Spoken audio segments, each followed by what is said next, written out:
Bonjour à tous et bienvenue sur ce brief crypto de ce dimanche 28 septembre. On fera le point comme d'habitude sur le Bitcoin, Ethereum et ETH BTC.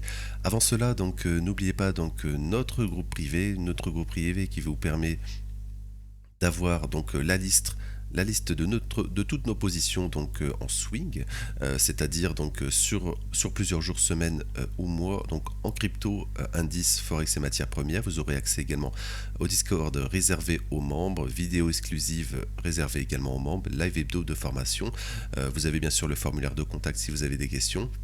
Donc tout cela est disponible en description sur notre site www.idena-bourse.com.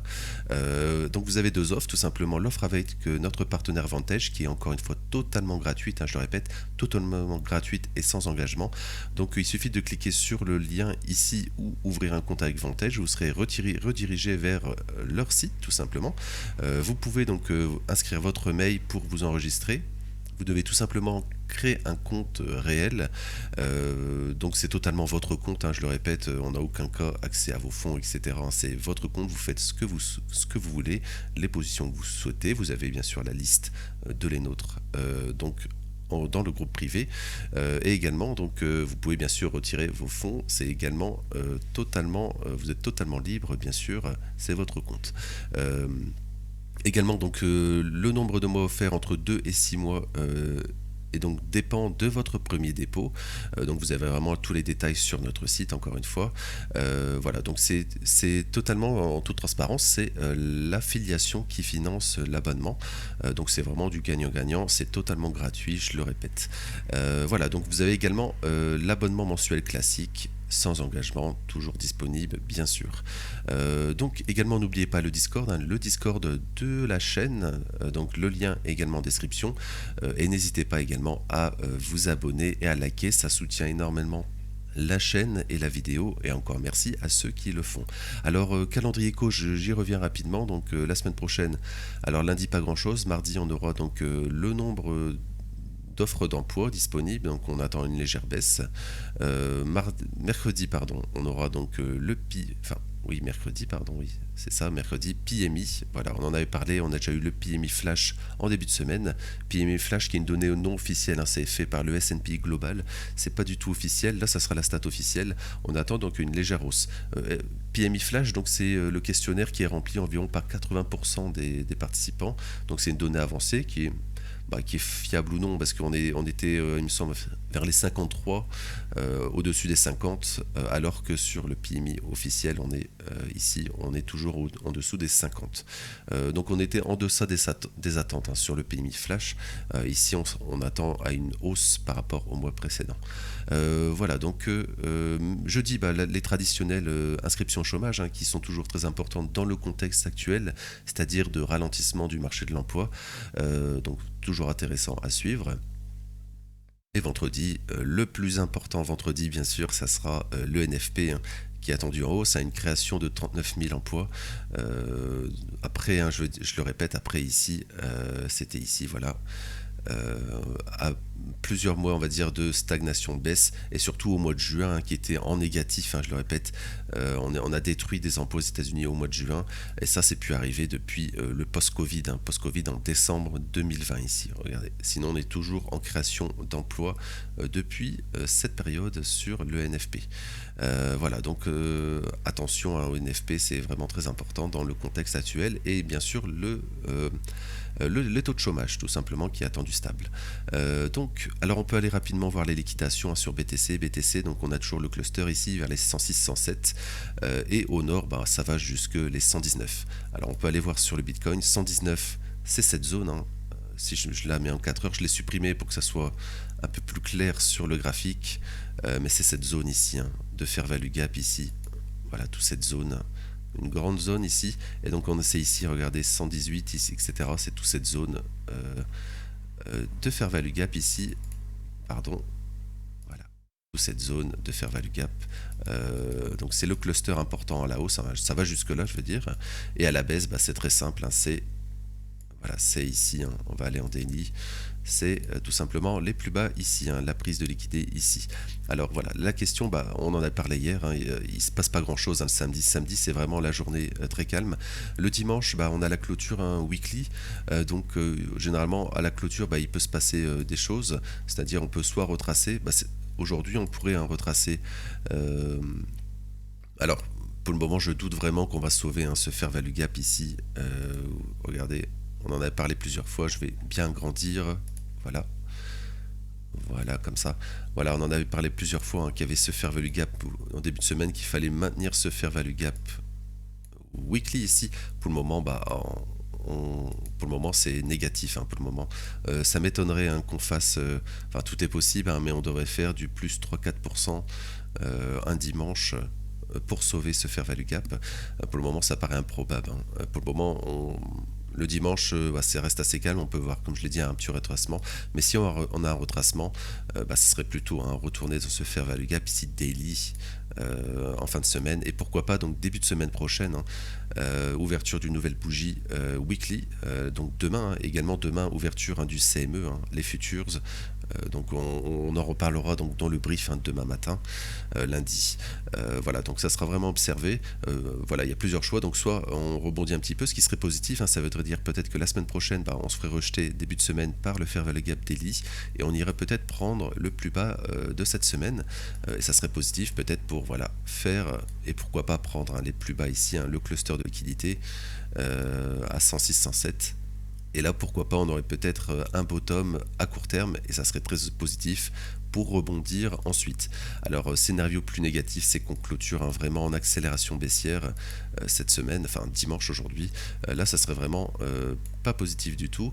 Pour le moment, on n'a aucun signe parce que il faudrait prendre, on est toujours dans cette bougie de vendredi, donc pour bien, il faudrait prendre une des deux bornes, pourquoi pas prendre au nord pour aller au sud ensuite. Mais voilà, le dimanche, c'est très calme le week-end, donc vraiment c'est voilà, il se passe pas grand chose tout simplement le week-end, donc ça sera plutôt donc début de semaine prochaine. Voilà, mais ça pourrait être vraiment une zone de rebond, cette zone, c'est-à-dire prise de liquidité, voire même s'il y a une forte volatilité, d'aller un peu plus bas dans ce fair value gap daily ici, ce qui serait également possible. Donc ça sera vraiment à observer. Alors en weekly, j'y reviens rapidement. Voilà, en weekly. En weekly, on est toujours dans ce scénario. On a pris les stops au nord.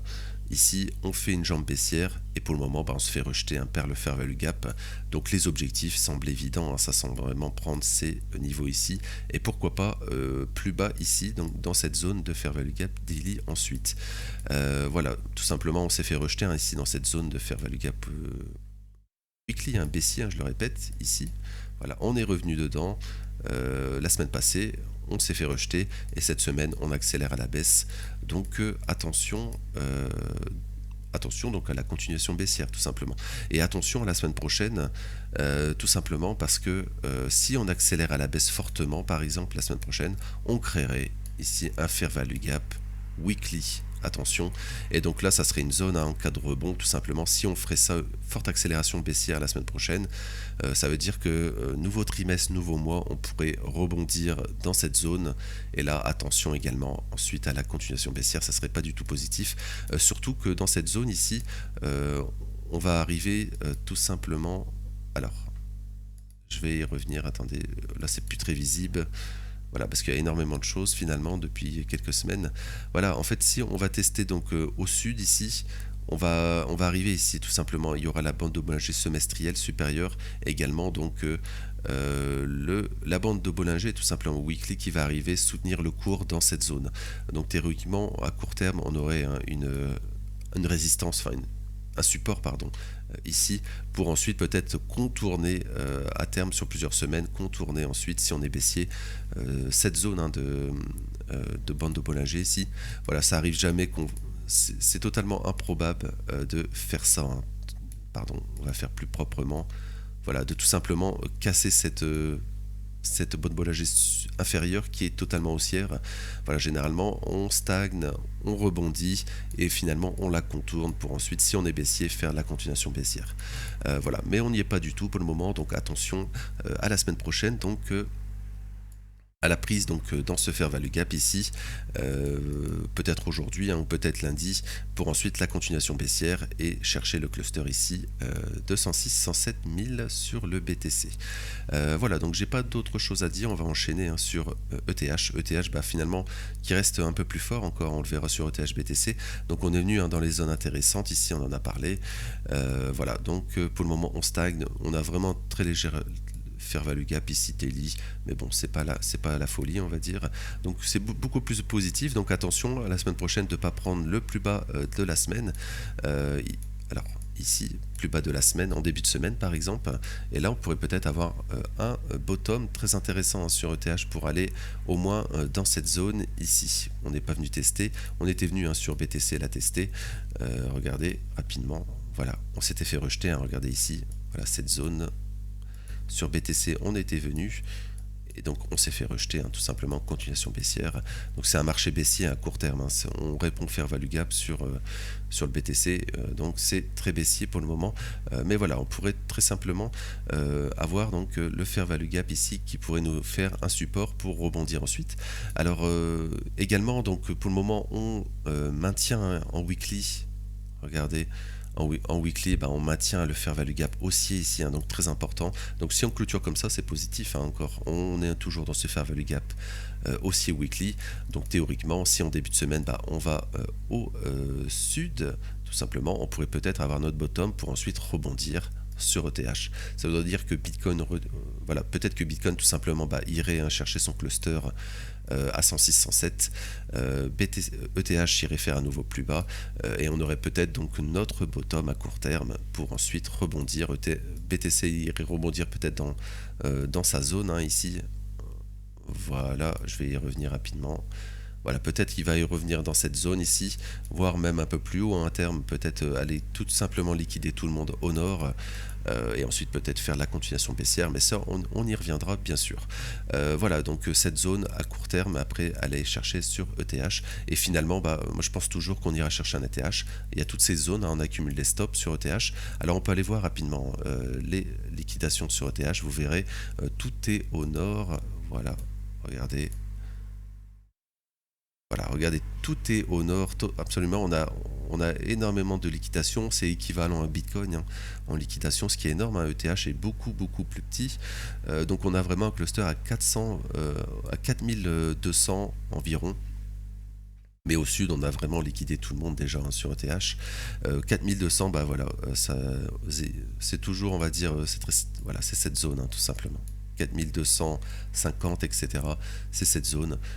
Voilà, on pourrait donc rebondir, faire la prise de stop, rebondir dans ces niveaux, et attention à ne pas faire un sommet descendant sur ETH. Alors oui, je voulais revenir, hein, pour ceux qui rejoignent la chaîne, donc bienvenue, mais pour ceux qui la rejoignent, donc je pense toujours qu'on n'a pas bottom, enfin on n'a pas top, hein, sur ETH, tout simplement parce que sur ETH euro, bah, on s'est arrêté, hein, tout simplement avant l'ATH, et sur ETH, donc CME, le futur également, on s'est arrêté juste avant.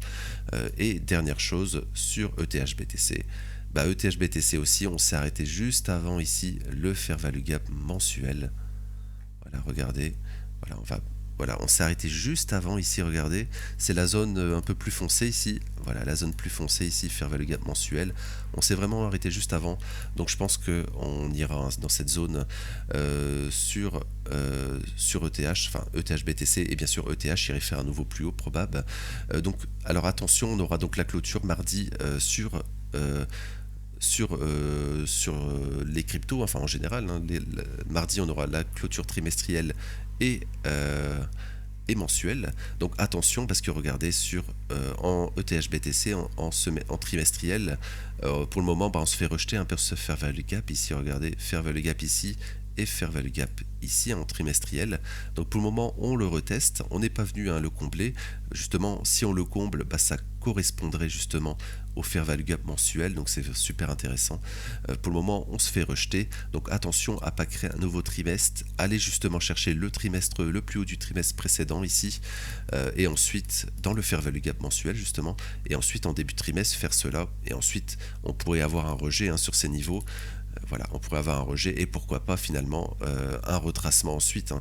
Voilà, on aurait un rejet comme ça par exemple mois d'octobre on fait cela, le rejet, et finalement mois de novembre, mois de décembre, le retrait en fin d'année. Et attention, finalement début d'année prochaine, si on ne rebondit pas sur ces niveaux, bah attention, hein, là, mais là ça serait vraiment, faudra faire extrêmement attention à ce niveau là. Ça voudrait dire que soit le BTC explose et ETH non, ou soit bah, tout simplement les cryptos crash, enfin baissent, et ETH bien sûr baissera plus que Bitcoin.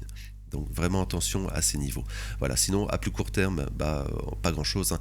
On aurait ainsi, en cas de nouvelle prise de stop par exemple du Bitcoin dans sa zone, hein, de liquidation à 106-107, et ETH donc d'un nouveau plus bas ici dans son fair value gap ici, donc en cas de prise, hein, du plus bas donc de cette semaine en fait, hein, donc demain, enfin début de semaine prochaine, on pourrait, hein, revenir sur ETH-BTC dans cette zone, hein, de Fair Value Gap Weekly, qui serait une très belle zone, hein, pour donc la continuation haussière. Ensuite, toujours aller chercher donc l'objectif de nouveau plus haut à court terme sur ETH-BTC.